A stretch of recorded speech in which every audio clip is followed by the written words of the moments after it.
অন্নপূর্ণা ভাণ্ডারের ফর্ম নিয়ে ইতিমধ্যে সকলের মনে মিলা প্রশ্ন জমেছে। তার মধ্যে 1 নম্বর প্রশ্ন হচ্ছে, অন্নপূর্ণা ভাণ্ডারের ফর্ম কি সকলকে ভরতে হবে? 2 নম্বর, তাহলে কি 1 তারিখ থেকে আমরা অন্নপূর্ণা ভাণ্ডার পাবো না, নাকি লক্ষ্মী ভাণ্ডার পাবো? কোনটা পাবো?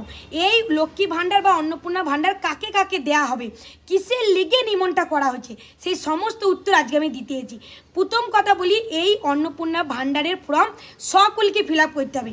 হ্যাঁ, আমরা মানছি এতদিন সরকার বলেছিল যারা লক্ষ্মী ভাণ্ডার পেত তাদের অন্নপূর্ণা ভাণ্ডারের ফর্ম ফিল আপ করতে হবে না, কিন্তু কেন করতে হয়েছে সেইটা বলছি।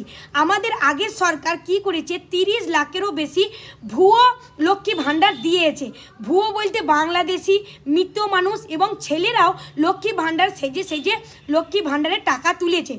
এইটা জানতে পেরে সরকার করেছে কি, সমস্ত কিছু ডকুমেন্টস সহ এবার অন্নপূর্ণা ভাণ্ডারের ফর্ম ফিল আপ করার পরেই অন্নপূর্ণা ভাণ্ডার দেওয়া হবে।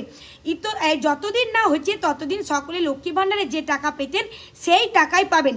দেখেন, আমরা যেহেতু দুর্নীতি মুক্ত সরকার করতে চেয়েছি, তাই লেগে আমাদের কিন্তু সরকারের সঙ্গে কাঁধে কাঁধ মিলিয়ে কাজ করতে হবে।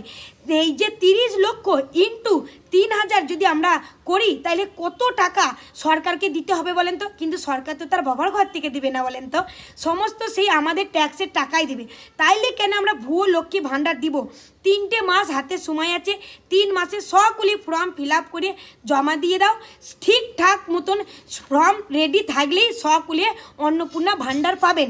তাই লোকের গুজব কথাতে কান দিয়ে কেউ কিন্তু অশান্তি করবেন না। আমাদের সরকার আমাদের ভালোর জন্যই করছে। দেখেন, আমাদের টাকা আমরা অন্য কাউকে দিতে চাই না। আপনারা কি চান কাউকে দিতে?